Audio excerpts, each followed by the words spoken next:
All right, everybody, welcome back to the Steel City Blitz Steelers podcast presented by Deck Roofing Incorporated of South Florida.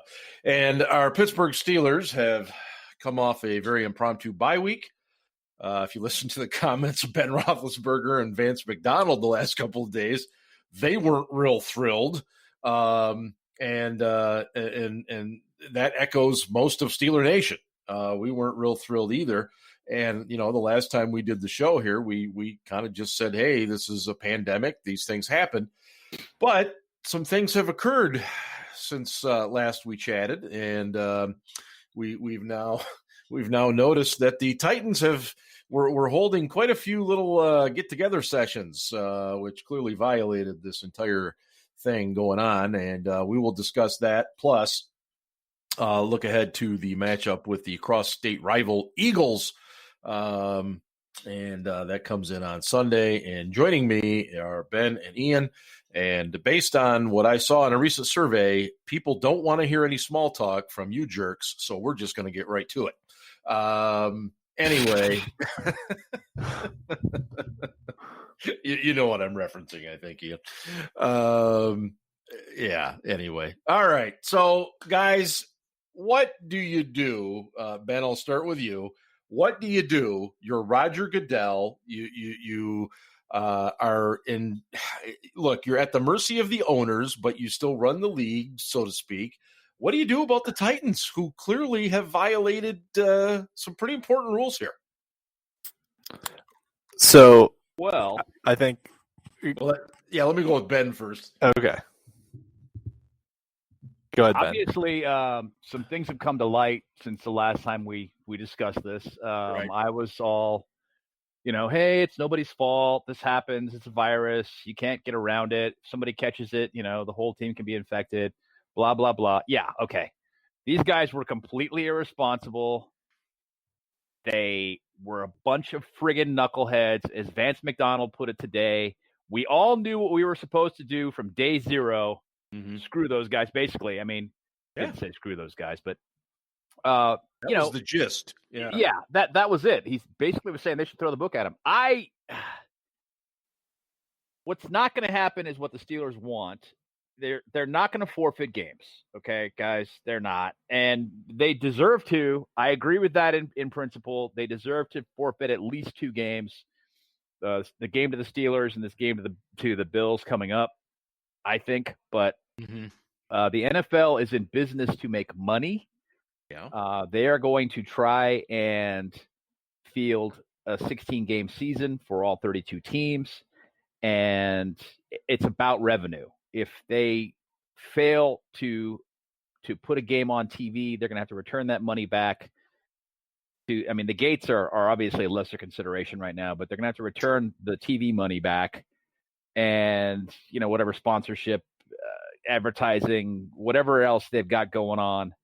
They're out money, and not to mention the fact that the Adams family, no pun intended there, the family that owns the Titans is their business partner. And yes, they had some kids that misbehaved on that team and need to be spanked.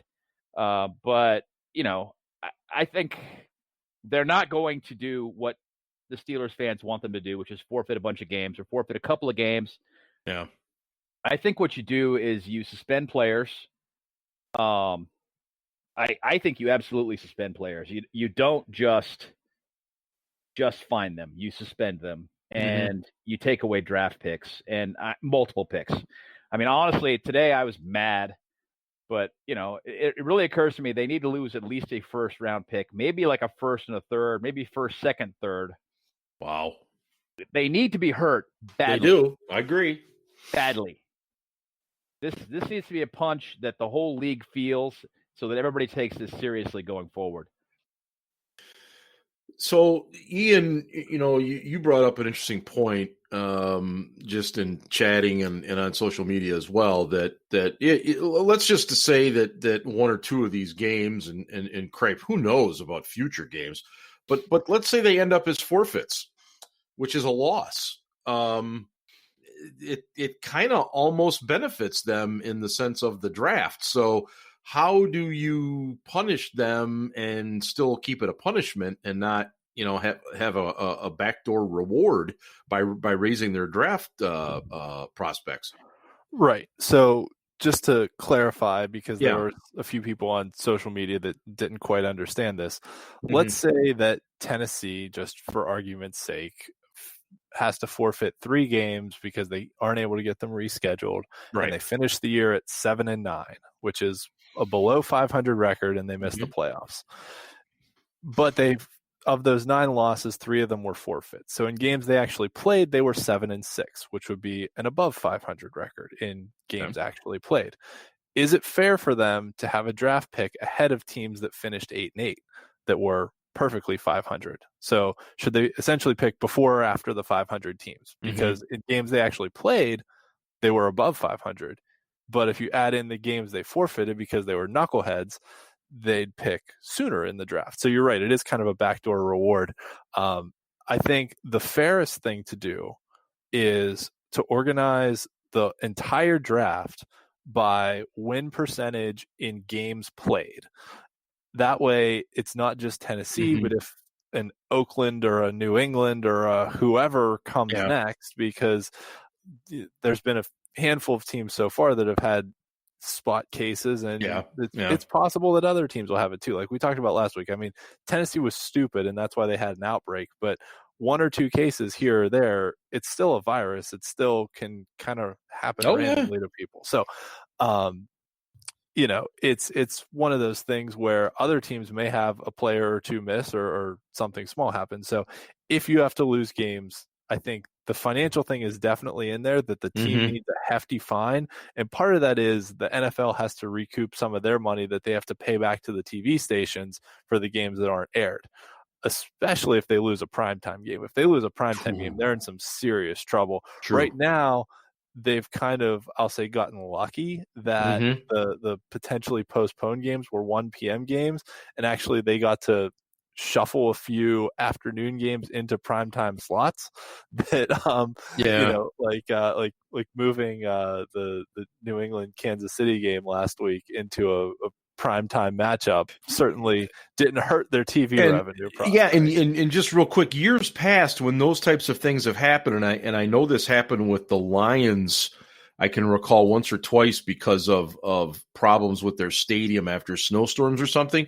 They moved the game to a primetime thing, but it was still only visible or viewable to the local markets.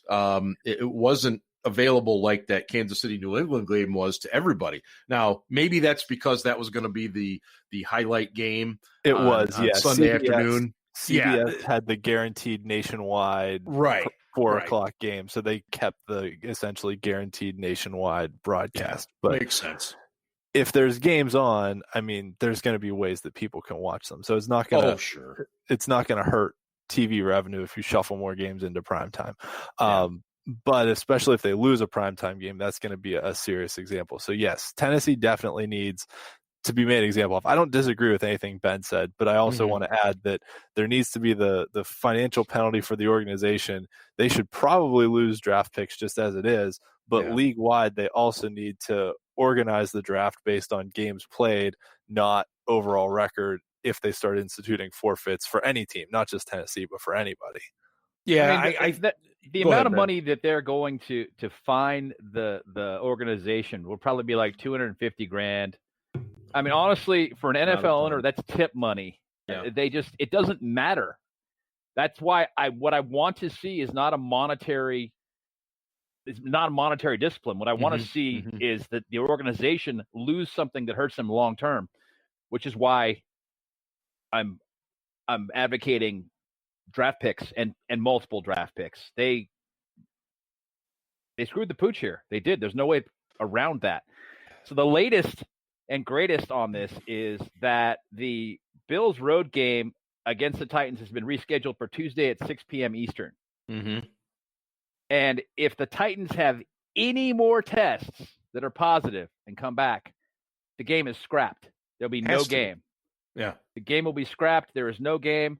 And the Bills will be playing next Thursday as originally scheduled. So this is just, it's a a worst case scenario brought about by the fact that players were irresponsible. Just irresponsible, selfish. Remember when Bill Cowher used to be standing on the sidelines screaming, "That's selfish! That's selfish!" and all that flying out of his face. And sure. It's that.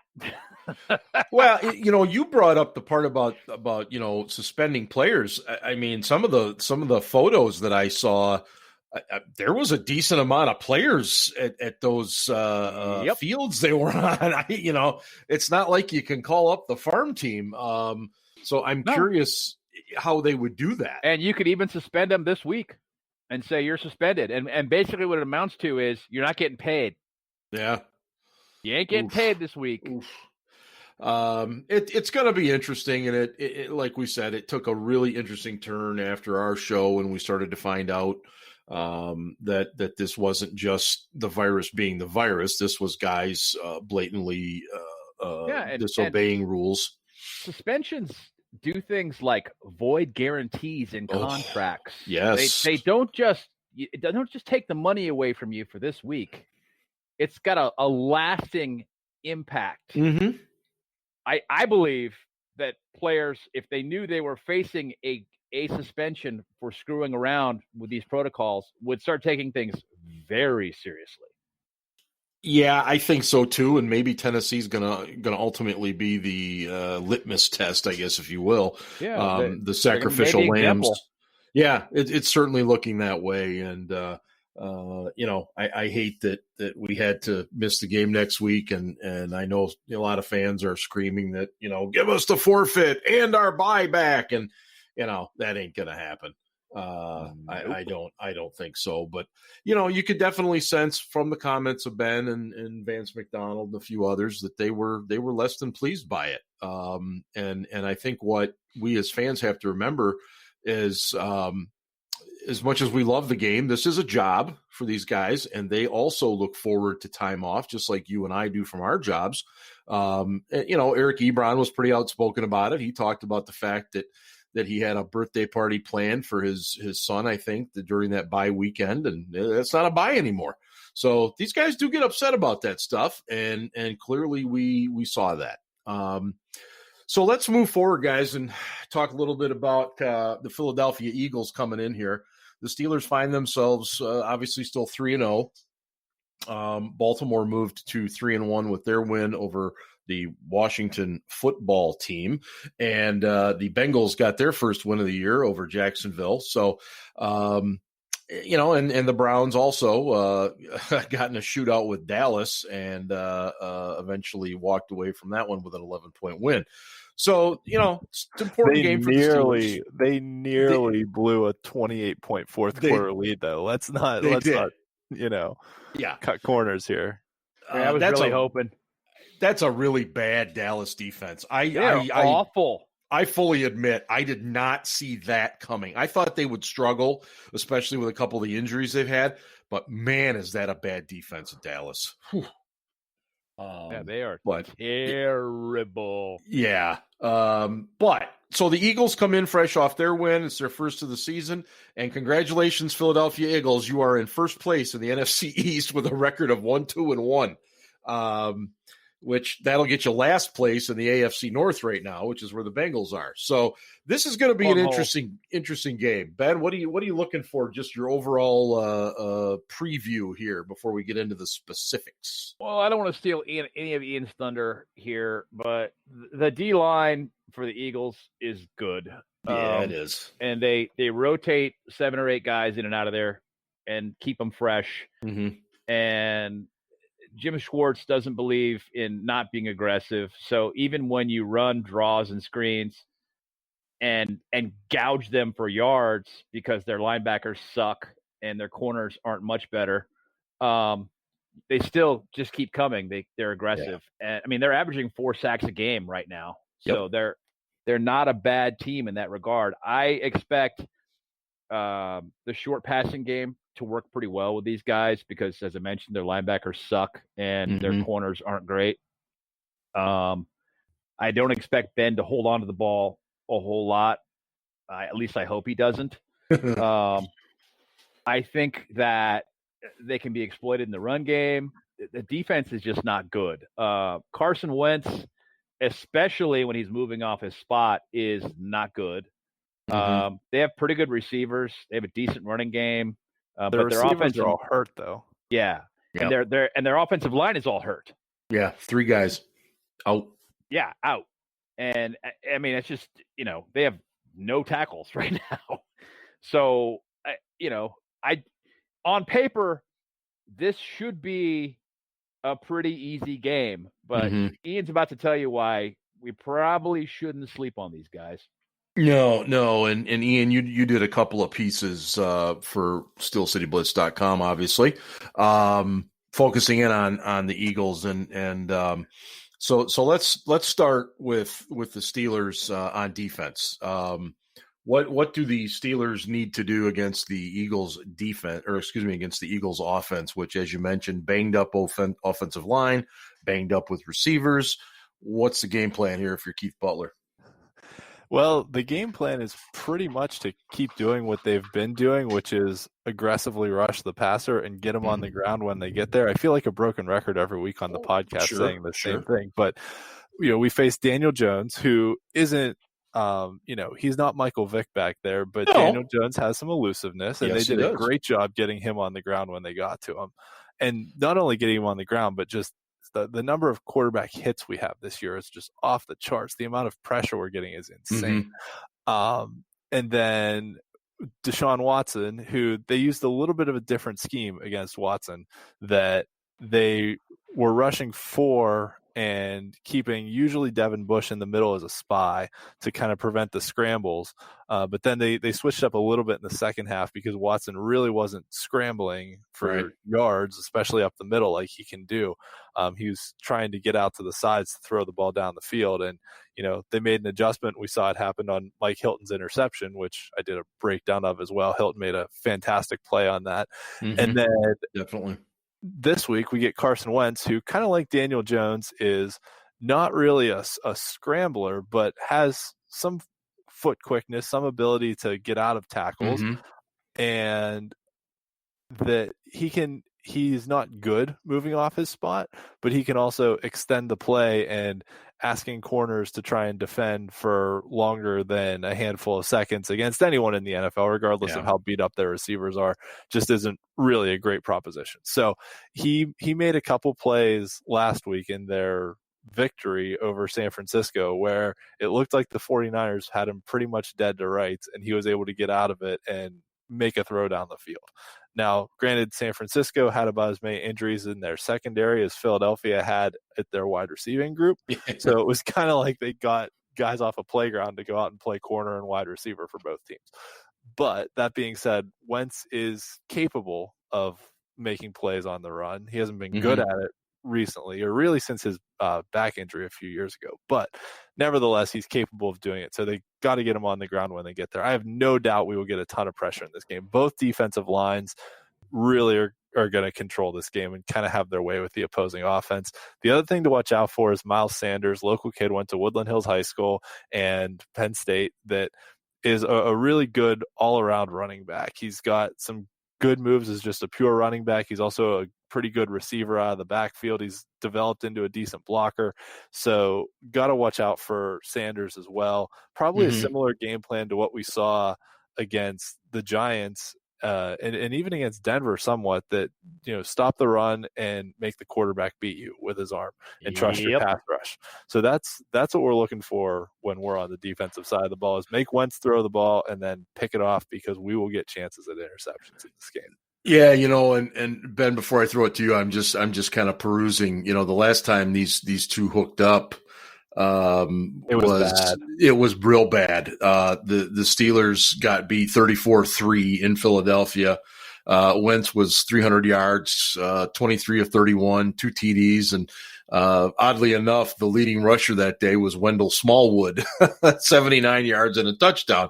Yeah. And he's currently on the Steelers practice squad. But that was not a good day. It started poorly. It wasn't. But let's put it in context. The Steelers' defensive backfield on that day was awful, and the personnel involved in that game were not good, and things have changed. Right. Conversely, or on the other side of the ball, if you will. Wentz has had a serious back injury, and he's never been the same since. And, I don't think he's a bad quarterback. He's just a hurt quarterback who's going to have a shortened career because of that injury. Yeah. And he's not as effective as he used to be anymore. He knows where he wants to go with the ball. He just can't do it anymore. That's my take on it. That is incredible, though, when you think about a guy that, he hasn't been in the league that long, but he has really taken so many hits and so much punishment. He does kind of have the body of a guy who's been in the league twice his time. Well, that's one.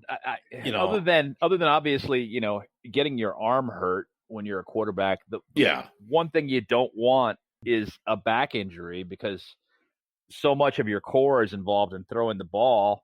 Yep. And you need that anyway to stabilize your body and play. And that's something you never really get over. And especially if you're taking hits, it exacerbates that problem. And that offensive line, as we both mentioned, sucks. Mm-hmm. They're not good. And on top of that, they've got guys that weren't all that great to begin with, that were their starters, that are out on injured reserve. Yeah. And it's a feeding frenzy for opposing defensive lines, which makes his situation even worse. And I don't know how he's going to make it to the end of the season. I really don't. Well, it's funny you say that, because I am sitting here pondering whether or not he makes it to the end of the game. And I don't mean to say that because we're the big bad Steelers and we abuse quarterbacks. I just think of the punishment that he potentially could be facing with his patchwork offensive line and our good defensive line, our good linebackers, the way we bring a Mike Hilton, for example. All it's going to take is one decent shot, and he's right back over. And again, I know you can say that about any quarterback, but does Philly try to run the ball here? I mean, it's not like teams have been successful doing that against us either. No, but they absolutely try to run the ball. They have to. And the Steelers will be expecting that. And again, it comes down to exactly what Ian mentioned before, where you're going to see another game plan where the defense's primary aim is going to be to stop the run and dare the quarterback to beat them. Their wide receivers are not healthy. Our DBs are pretty strong. Communication issues they've had notwithstanding, they're a talented group. And, they may give up some plays here and there, but they're going to do enough. And like I said, we talked about this before. They're not hitting their stride yet, but I expect them to continue to improve as the season goes on. And I don't think that this week is going to be much different.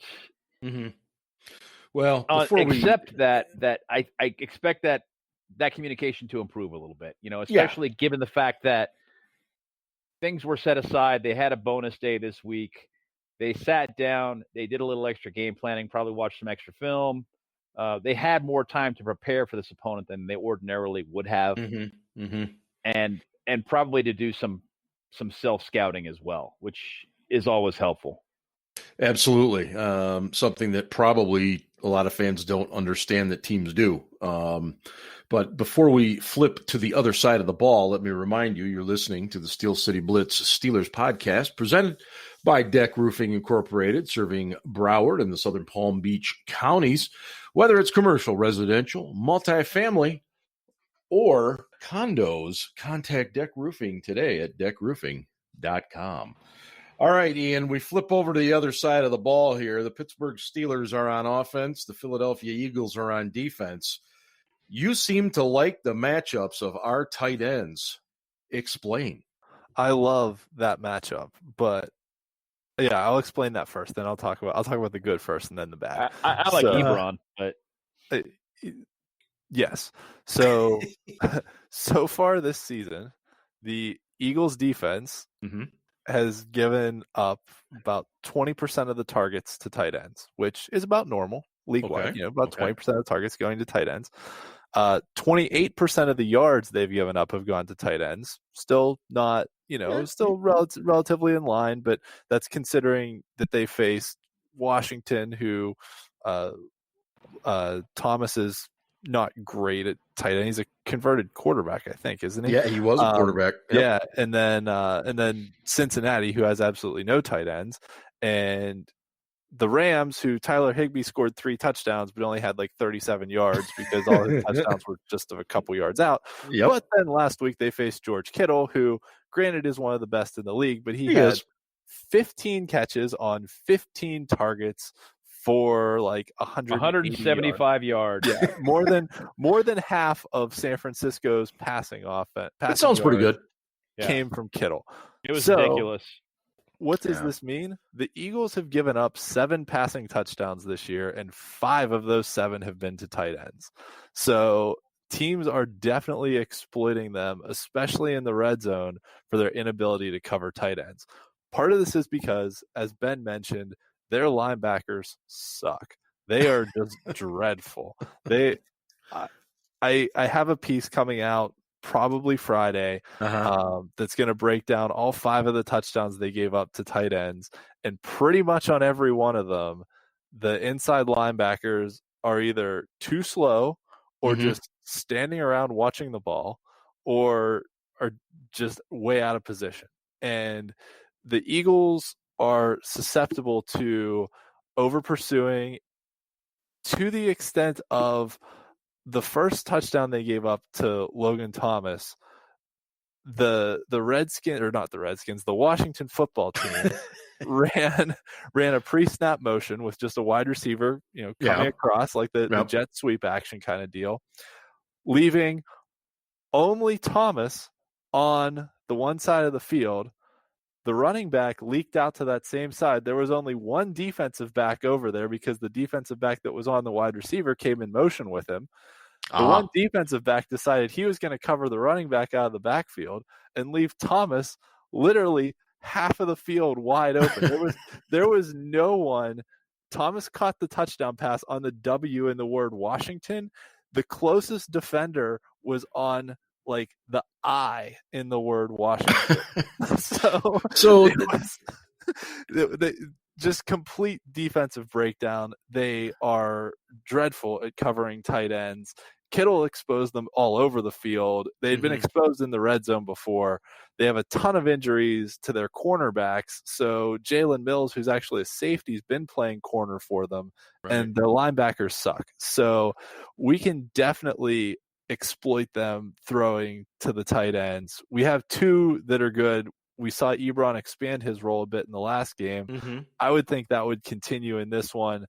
I feel very good about the matchups our tight ends have. They do have Darius Slay still at cornerback, so we have 3 or 4, however you want to count it, quality receivers plus a couple good tight ends. So we're in a situation where we can pretty much just not throw the ball to whoever Slay's covering, whether it's Deontay Johnson or Juju or Chase Claypool or whoever, and there will be plenty of other mismatches around the field for Ben to exploit. Yep. Well, and Ben, so how do you, if you're Randy Fichtner, how do you expose those linebackers using your tight ends? Because Washington did it, San Francisco obviously with a great tight end did it, and certainly the Rams did in the red zone. So what kind of stuff do you do if you're the Steelers? I don't think you have to get real fancy based upon what I've seen from these guys. Basically you just run a tight end up the seam, and you run a little curl route into the flat, and then you see what he can get. It's that simplistic kind of stuff that is working on these guys. If Ben hits Ebron in the seam running toward the end, it's a 20-yard game. I mean, he's going to be that open. Their linebackers are terrible, and their safeties can't really cover either. So it's like it's feast. It's a feast between the numbers. So let me literally let me ask you this. We've said numerous times the linebackers aren't good. Okay, clearly they've got some miscommunication struggles too. If guys are getting that wide open, somebody's just not doing his job, or not getting the message kind of a thing. But there's also the physical component here that they're just not physically able to cover these athletic tight ends. So when you combine those two things, is that their problem? They just don't have the horses? Defeatist attitude, it would be my guess. I mean, it just seems to me, looking at them, guys are trying, they're avoiding things. I don't know. I mean, that's just my instinct watching it. They're avoiding taking responsibility for certain players because they don't want to be the guy who gave up the big. I don't know. I don't get it. I mean, you'd think as a professional athlete, that would never be the case, but right. It just seems like there's a defeatist attitude involved there to me. I mean, even you look at a guy like Vince Williams, who's not good in coverage, but if he has to, he tries. He hustles downfield as hard as he can to do what he's got to do. I just don't see that from these guys. It just seems like, they're pulling up, they're double covering running backs when they shouldn't be. They're standing in the flat and letting a guy run past them the other way. It's things like that. You go, are you kidding me? I mean, it's not even like you're not even trying. I mean, this is ridiculous. So I don't know. I don't know what's going on there. Why that is the way it is. I don't spend enough time, obviously, watching these guys, but based upon what I've seen, it just isn't good. And there are a lot of problems, probably more than one. Yeah, it certainly looks that way. And look, the strength of this Eagles defense is the defensive line. Ian, they are a Jim Schwartz defense in the wide nine. Yes, they are. What makes this defensive front so good? Because if they're allowed to create problems, then it makes life a lot easier on that back seven. But they are very, very good. They are. They have some good players, some high draft picks, some guys with pedigree. And just to speak about the wide nine for a minute, I wrote an article this week kind of breaking down what the wide nine is. So I'll do my best to describe it without the visual aids of a article on the website, but it's there for people to look at too. So the defensively, the gaps in the offensive line have numbers, starting with 1 being the gap off of the center's shoulder, 3 being the gap off the guard's shoulder, 5 being the gap off of the tackle's shoulder, and then 9 would be the far outside gap off of a tight end shoulder. So in a typical 4-3 defense, your defensive end would line up kind of as that 7 technique or 5 technique, being in the gap between the tackle and the tight end, if there is one. What a wide 9 does is it moves that defensive end even farther outside to essentially lining them up outside of where a tight end would be if they were in line. And what this does is the 10 gap. Yes, it really is. Yeah. They can essentially line up like a track sprinter. In a 3-point stance, and it's really hard if you have guys who are explosive off the ball. It's really hard for an offensive tackle to get the depth on their drop to essentially beat that guy to the spot before he cuts the corner to get to the quarterback.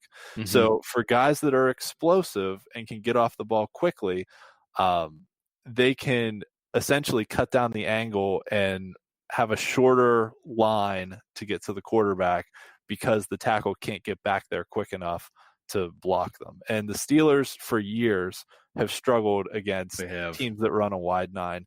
I broke down some numbers over the last 4 games against Jim Schwartz's defense.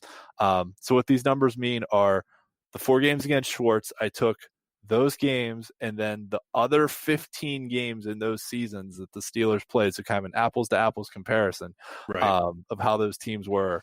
They basically averaged about half of their rushing yards per game. Against non-Schwartz teams, they average about 107. Against the Schwartz teams, they average 57. Fewer yards per attempt in the ground game by about a full yard. More sacks per game, more turnovers, and fewer points. Now, some of the fewer rushes or fewer yards per attempt comes from the fact that they were behind in those games and had to throw more, and that also leads to more sacks. Some of it is just the defensive philosophy of Jim Schwartz's teams don't care about the run. to be honest, they don't. Their philosophy is they play the run on the way to the quarterback. They're getting after the quarterback at all costs. So can you catch them on draws and screens and get big plays? Absolutely you can. But if they can hit the running back on the way of the quarterback, if he has the ball, great, they get him on the ground. If he doesn't, then they're still coming after the quarterback. So Ben will be under pressure in this game. They're going to have to do some things to mitigate that. I actually think that this could potentially be a big game for Anthony McFarland just because of how they used him last game. And he's a guy that actually has the quicks to get around that defensive front. And like you guys mentioned earlier, Schwartz is aggressive. He's going to bring blitzes too. It's not just going to be the front four. He's going to bring other guys on blitzes. I think they have 13 different players on that defense that have at least a half a sack this year. So they're going to bring all kinds of pressure and they're going to rotate guys in. The Steelers really should look to use a lot of no huddle this week too, just to try and keep the same defensive line on the field and not let them rotate in those fresh guys. So on top of trying to work in a screen game and a draw game, which we talked about Randy Fiechner's obsession with 2nd and 10 draw plays, taking some of that pressure off Ben by using more no huddle just to keep their defensive line on the field and prevent that rotation from happening would be a big help. And the other thing I will say is that so far this season, the Eagles' run defense might not look all that good on paper, considering how many yards they gave up to a couple teams. Like the Rams ran for 191 yards against them. The Rams did a lot of that they did some jet sweeps. They ran like 5 or 6 times to have wide receivers carry the ball. But their leading running back was Darrell Henderson, 12 carries for 81 yards, but got half of those on a 40-yard run. Malcolm Brown had 11 carries for 47 yards, got almost half of those on a 19-yard run. So they'll give up big runs, but on the whole, they're not. Yeah, they do limit a lot of them, and a lot of it is that defensive philosophy. Against the Bengals, Joe Mixon only had 49 yards on 17 carries, and then the week after, Mixon went out and ran for 151 against Jacksonville. Yeah. So the two takeaways here from both the tight ends piece and the defensive line piece is to use a lot of pre-snap motion because their linebackers stink and they'll fall for that crap. So even if we don't, hand the ball off to Deontay Johnson, just the sheer act of bringing him in motion will send their defense into a mental frenzy and they'll have no clue what's going on. So, and that can open up something as simple as a draw play to a running back. You bring a wide receiver in motion across, it makes the linebackers shift in their stance a little bit. Suddenly they're flat footed and you can hit them up the middle for a couple yards. Well, And I was just going to say, and this is kind of where, Ben, obviously pre-snap reads are huge when you've got that many different guys with at least a half a sack. So you're trying to figure out who's coming and who's not. But Ben, is this a potential game where we see a little bit more than what we've seen already of Matt Canada's influence with pre-snap motion? Potentially you do, yes, because you want to identify the coverage as quickly as possible at the line of scrimmage before the snap so that you've got a hot read and you can get rid of the ball quickly. So, yeah, but I wouldn't necessarily – I'm not a person who – like the first 2 weeks of the season, they ran hardly any motion at all. Right. They ran more of it last game versus the Texans. But I don't know if I want to give Canada credit for that or not, or if it's just Ben moving guys around going, okay, I need to see what the coverage is. And you move enough guys around, the defense has to commit, and now you know for certain that it's man or zone, and you can kind of go from there. So, we'll see. More exotic pre-snap motion, then I will say, more jet sweeps, things along those lines. Then I'll be saying, okay, that's Matt Canada. But other than that, 2018 they ran plenty of motion. 2019 they didn't run hardly any. No, they ran a little bit here and there, but they didn't run much of it. And that you could say that was Randy Fichtner. You could say it was the quarterbacks. Personally, I think it was the quarterbacks. They just weren't capable of doing it. Right. and still realizing where the receivers were going to be when the ball was thrown. So I think in 2019, Randy's not great, but the quarterback play made him look even worse than he is.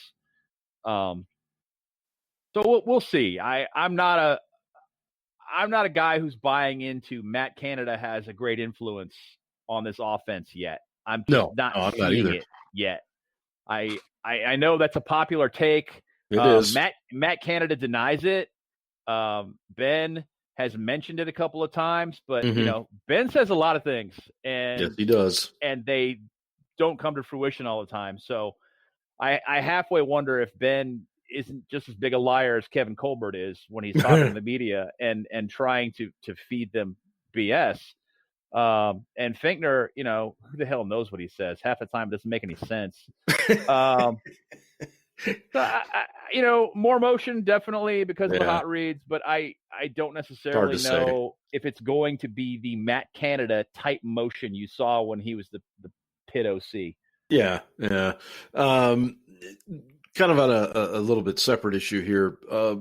Just real quick, you both can chime in on this. Ian, would you consider keeping Ray McLeod as your punt returner, or do you just automatically go back to Deontay?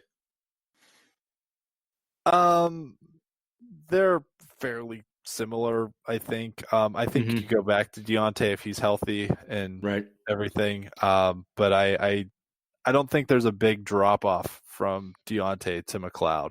Agreed. I think I'm glad we have McLeod on the roster. But I think that you can use either one of them back there and be okay as long as they field the punt. I think fielding the punt is honestly my biggest concern for both of them. Definitely. Absolutely. But once they get the ball in their hands, I think they have similar talents of what they can do with the ball. Yeah, Ben, how do you feel about that? I make McLeod the number one PR, the punt returner, and when I want a special return, I put Deontay back there. The way that Tomlin used to do with Santonio.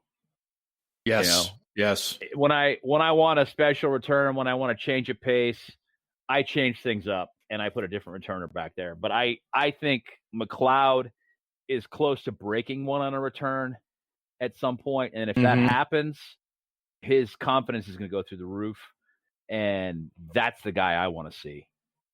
Well, and I will be the first to admit that when they signed Ray McLeod, I thought, okay, fine. They're bringing this guy in, let him hang around for a couple weeks and, off he goes. I've been extremely impressed with what I've seen out of him as a fill-in punt returner and as a kick returner. This was a really sneaky good signing, I think. It may yet prove itself to be even better, but so far I remain pretty impressed because I didn't think much of it when it happened. At least that's kind of the way I felt about it. Injury issues, gentlemen. We know right now that since we're talking about Deontay Johnson, he's out of concussion protocol, should be good to go. I know he had a toe problem yesterday, I believe Wednesday, but I don't think it's anything that's going to keep him from playing on Sunday. Obviously, Derek Watt still dealing with a bad hammy, and it looks like he's probably not going to go. Marcus Allen, who again has been kind of a surprise, done very, very well special teams. He's dealing with some plantar fasciitis, which, as any of us that have ever dealt with that, we know that sucks. He's a little closer to being, but then all of a sudden, TJ Watt popped up on the list with a knee. Now, Dale Lally from DK on Sports said not a major issue. He should play, blah, blah, blah. Holy crap. Ian, what happens if TJ Watt can't play on Sunday? Well, if TJ Watt can't play, it'll probably be the Alex Highsmith show. They've been rotating their outside linebackers pretty consistently so far this year, that Watt and Highsmith have basically been trading off snaps, and Dupree and Ola Adeniyi have been trading off snaps. Pretty much, if you look at any game, if you add up those two sets of players, you'll get pretty much the entire number of defensive snaps. So there's been almost a straight rotation of Watt and Highsmith and Dupree and Adeni. So they have a plan in place, it seems, for how they're going to do it. And given how dreadful the Eagles' offensive line is, it may be possible that we see Highsmith take a couple more snaps this week. He's been around 10 or so every game so far this year. So I wouldn't be surprised to see that number jump up to somewhere in the 15 to 20 range potentially, and just to try and limit Watt's exposure a little bit. But this is a game where whoever's in there is going to be able to tee off against the Eagles' offensive line. So rotating those other guys in there should be perfectly fine. And those other guys, Adeni and Highsmith, have proven to be solid run defenders that, you're not going to lose anything in the running defense. You might not get as much pressure or as quick of pressure with those guys in there. They're capable of getting some, but it might not be as quick as you would get with TJ and Dupree, but they're capable guys. Still as well. Capable guys. Yes. Yeah. Ben, if I were to have asked you after the season opener against the Giants, and I would have said, I think Connor's going to be fine. He'll easily reclaim his starting position. What would you have felt about that right after that game? No. Yeah. You're wrong. Right. Just to real quickly, based upon what I was told today regarding Watt, he just had a little swelling in his knee. Okay. And they held him out as a precaution. It's not anything they're real concerned about. But regarding Connor, he seems to have gotten stronger since week one. Yeah. Week one was not a very impressive performance, as I've, been open about. I didn't think he was 100% healthy week one. He seems to be getting better as things move along. His burst was much better versus the Titans. I imagine with a couple of weeks off, getting a lot of rest, he's probably going to be in a lot better shape this week than we've seen him all season. Yeah. So I'm looking forward to it. I really kind of liked the mixture they used last week. They got McFarland in there for 6-7 touches, and obviously Snell a couple as well. And we know Mike Tomlin's pattern with his running backs. He likes a bell cow, and that's just the way he is. And so we'll see. Ian, predictions on this game coming up Sunday. By the way, it's Sunday 1 p.m. It's a Fox game. With the NFC team coming in, and it is going to be seen by a great deal of the country. So hopefully, if you're listening to the show and you're in one of those markets, you'll get the game. But how do you think this plays out, Ian? I think it's going to be closer than a lot of people expect it to be. I expect a lot of griping on Twitter of this is a team we should be blowing out, all that other stuff. I think the Eagles' defensive line is good enough to stall out a few of our drives and to make it closer than it needs to be, but I don't think they're good enough. I don't think they can throw the ball when it matters. I'm going to say Pittsburgh 27 to 20. Ooh. All right, Ben, what do you got? I think it's going to be closer than that. Whoa. I expect a lot like Ian is talking about right now, where there's going to be a lot of griping where, we should blow this team out. They suck, blah, blah, blah. The NFC East is terrible, yada, yada, yada. And a lot of bitching during and after the game. A lot of bitching because Steelers fans are so patient and really have a feel for the fact that the season changes every 4 weeks. Yeah. And, and that the complexity and the texture of the league changes every 4 weeks, and that you don't really want to peak in September or October. You want to be playing your best ball right about Thanksgiving. But, as far as they're concerned, they should blow out every team every week. Yeah. So, I'm thinking more along the lines of like 26-21, which was that score versus the Broncos. Maybe 27-23, something like that. And people are going to be pissed. They're going to be angry. But, nobody will listen. It won't make any difference. But I'll go ahead and I'll remind people right now, you don't get style points for wins. No. whether you win by 1 point or you win by 30, you get a W. You get a W in the left column. Yep. And that's it.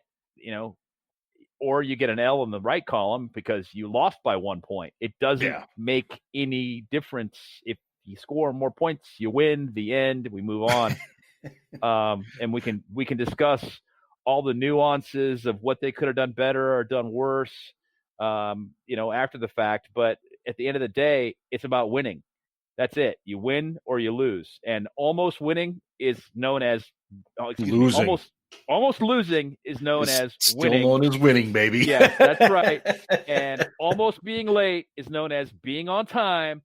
And so just stop splitting hairs. Just take the wins, okay? They're undefeated right now. I expect them to be undefeated on Monday, and I expect Steelers Nation to bitch. I think here's a great way to put this. Yeah. So, Mark or Ben. Yeah. The 2008 Pittsburgh Steelers won the Super Bowl.